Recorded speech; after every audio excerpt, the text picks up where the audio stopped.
she began mulling, what is this about, that we can't tell ourselves the truth about this global jihad being animated by what the Islamists call Sharia, this doctrine that the authorities of the faith say is the same thing as Islam. A lot of Muslims don't practice their faith that way, but what's up with this? And of course, since she began studying this, she found a lot of evidence, not least most recently, the Islamic State is not Islamic kind of nonsense. But she teased into the history of this country and discovered that we've done this to ourselves before, for decades, at great cost, in lives, our own and others, in national treasure, our own and others, and not least in terms of the course of history. She wrote an absolutely blindingly beautiful sort of short treatment of this issue in her syndicated column last week called Blinding History.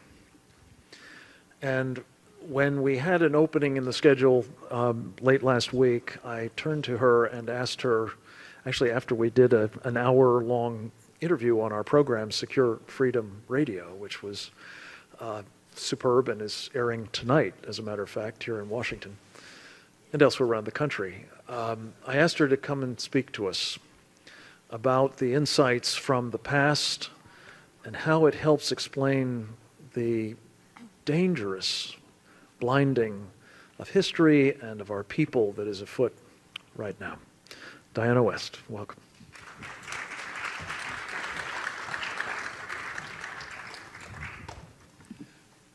Thank you very much. And this is a little speech for anyone who's still puzzled as to how it can be that our leaders and pundits keep hammering home the big lie that Islam has nothing to do with jihad, that the religion of conquest is really the religion of peace. And I think that what's important, as Frank mentioned, for us to realize is that this kind of brainwashing is nothing new. And just as today's opinion makers seek to divorce Islam from its impact, for example, brutal conquest, forced conversion, religiously sanctioned sex slavery, beheadings, past opinion makers worked equally hard to divorce communism from its impact. For example, brutal conquest, forced collectivization, concentration camps or gulags, mass murder. And this worked. We know this worked. Unlike Nazism, communism has never been judged guilty or even held responsible for the carnage and suffering it has caused. On the contrary, it remains a source of liberal, statist ideas such as Obamacare.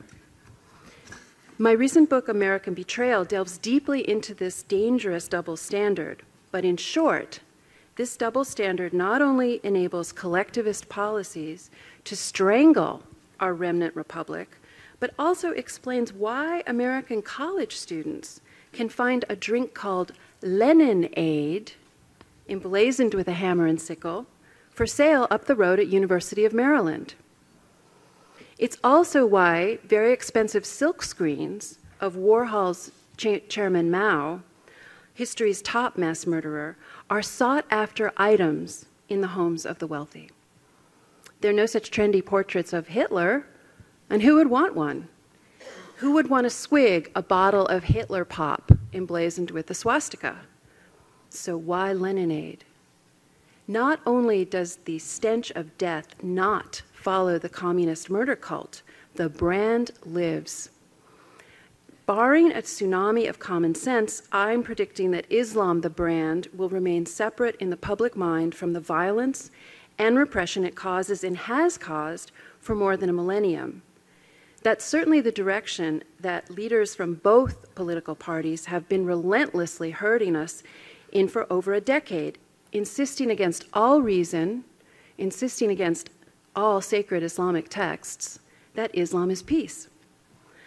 Thus, while contending with this cycle of expansionist jihad, a recurrence that should be familiar to us from Islamic history, were it too not subject to whitewash, we must simultaneously withstand a campaign of lies designed to subvert our understanding of how Islam, in fact, has everything to do with beheadings and other violence, both in the Islamic world and now in the West, and why more than a decade of nation-building counterinsurgencies in Afghanistan and Iraq were doomed from the start.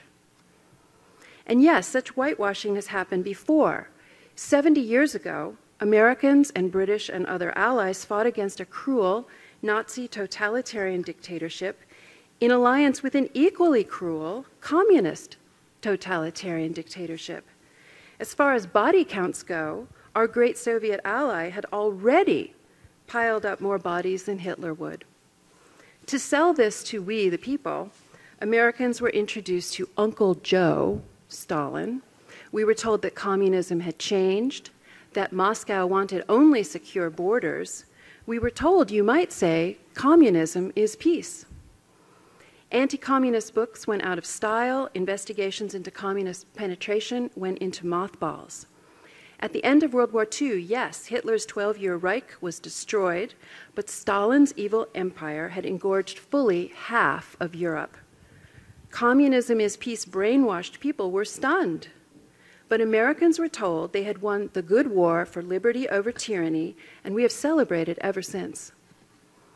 Whitewashing follows whitewashing, so also obscured was the transformation communism wrought here at home, where agents of influence, fellow travelers, and dupes worked to advance Moscow's will, just as Soviet tanks, and agents too, imposed it abroad.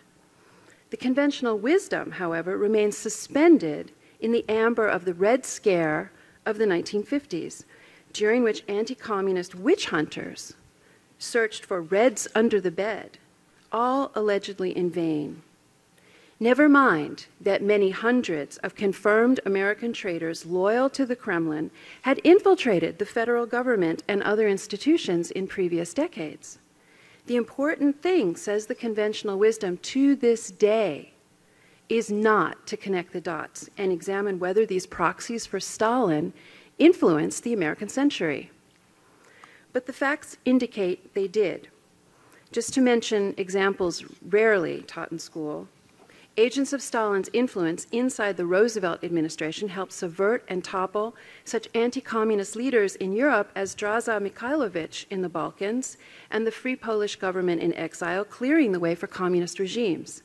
They helped destroy the anti-communist leader Chiang Kai-shek in China, thus aiding the rise of Mao, who, a la Uncle Joe, was introduced to Americans as an agrarian reformer.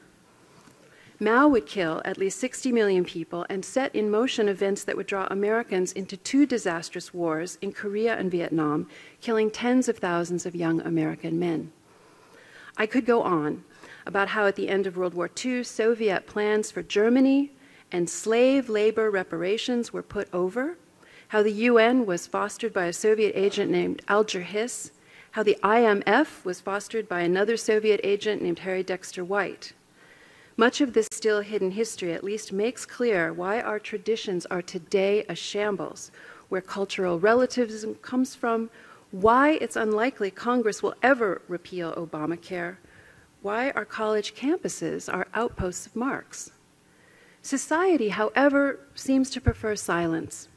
It prefers to burnish the gilded reputation of Franklin Roosevelt, for example, rather than reckon with the fact that he presided over the biggest national security disaster in American history, the massive infiltration of the US government by agents of a foreign power.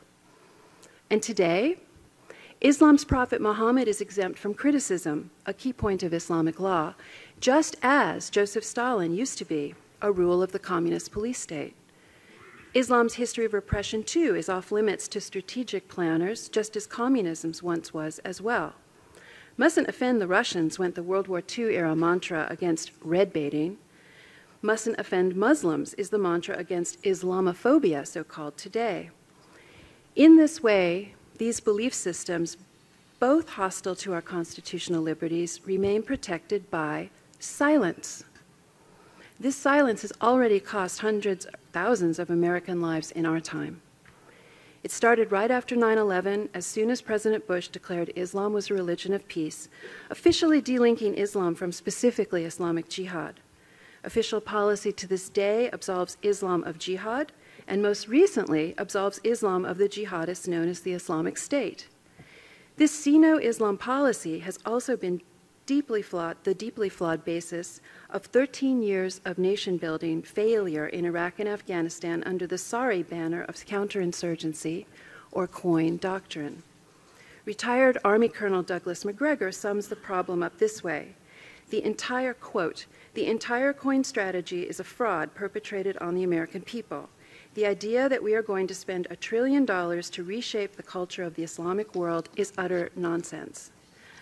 I maintain it would have been widely seen as utter nonsense had Islam and its law, Islam and jihad, Islam and dhimitude been under open consideration rather than tightly under wraps.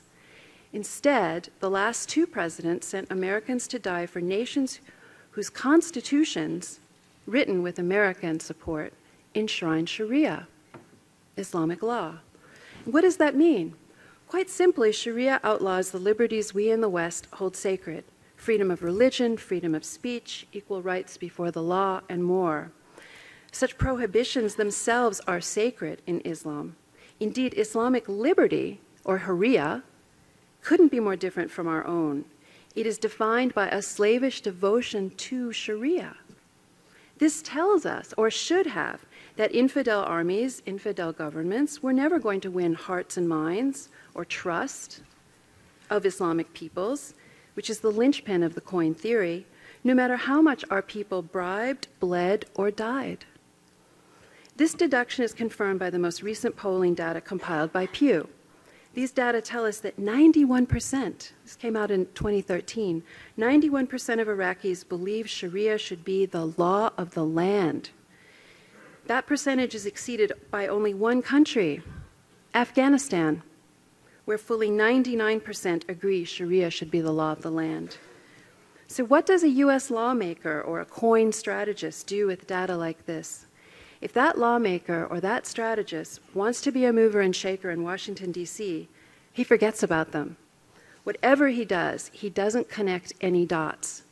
History shows our leaders rarely do, and somehow they still end up on pedestals. Thank you very much.